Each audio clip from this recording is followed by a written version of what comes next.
My influences in music, they're pretty wide. I mean, my mother's side of the family is Caribbean, so I mean, my great grandma used to hear these like real old dusty tunes when I was little. I mean, like 7, 8. You know, I can remember hearing little dusty, like it's like AM radio Caribbean music in the crib, and my mom was into R&B heavy, like the Isley Brothers stayed in the crib, Marvin Gaye stayed in the crib, stayed playing. Of course, your Grandmaster Flashes, you know, R.I.P. Big Bang Hank. I remember when Rappers Delight first came on the radio. I think I had posted, I was like, yo, Building 44 Colonial Projects. That's when I first heard Sugar Hill Gang on the radio. It's first time. But I think I was fortunate, man, just be able to listen to a little bit of everything. My parents, they were open to music. My dad, he was, one of his favorites was the Whispers. He loved the Whispers. And, you know, being around Red, chasing around him, Bam, I mean, I'll be able to listen to everything. So it was all just music to me. I didn't even break it up till I got older. Like, oh, this was this and this was that. I was like, oh, okay, yeah, that's James Brown, or that's and Elton John, Barry Manilow. You know, it's like, you know, it was just all music to me. I didn't even separate them at the time. But the first record I bought was Michael Jackson. I remember that. I was off the wall. I bought that with my mom.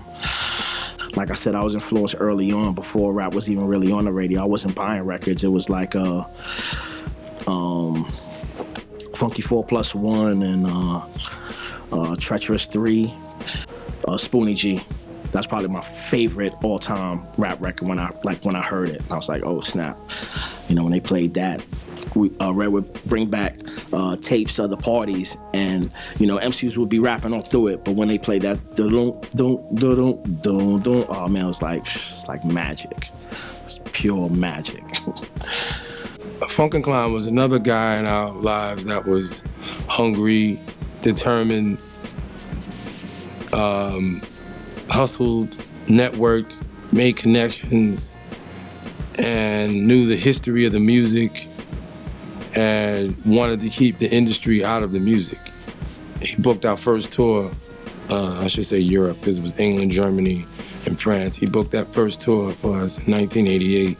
He organized the groups, which was Stetsasonic, Jungle Brothers, Queen Latifah, Chill Rob G, True Mathematics, and DJ Mark the 45 King. Stetsasonic got pulled off the tour because they were a part of Rush Management, but he went ahead and kept the tour, kept the show on the road, as we say, with the remaining acts, and we became the headlining act. He never dropped the ball.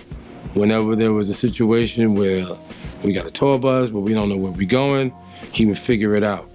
Or if we needed a music video, our first 2 music videos, he paid for it out of his pocket.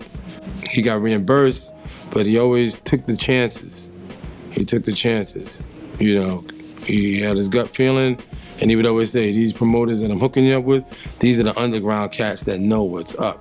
Like, these are the guys you stay working with. Don't deal with the industry promoters, you know, and he would always say that, you know, and he was like, he would also say, one day, you know, I want to hear a big horn section on a hip hop record because he liked brass construction. He was like, I want to hear a horn section on a hip hop record. He said, I want to go to Russia. I want to take hip hop to Russia. He had all these like pioneering ideas, and he was going to make it happen. And like, he had this brace on his leg, and he went through the whole tour like limping and sweating, but he never gave up. He never stopped. He was hustling hard. Like, I really appreciate Funken Klein for what he did for the Jungle Brothers. I'm still thinking that's some sound guy or whatever, and he's going, da, da, da, da, da, da, and I go, huh? And he just stole on me. Pop and clocked me like right around here. He got me good. You got to school your own. You have to get knowledge of yourself from your own. Racism is rampant and runs deep because nobody seems to know what it is. Everybody was saying that those lyrics were dope, and I'm like, really? Oh, then you ain't heard nothing yet, you know? So, I mean, you know, I always felt like, you know, yeah, when I started taking myself serious at MC, I thought that I had something special for the game. Creativity is going to change the planet for us, and artists are the ones that's going to lead that.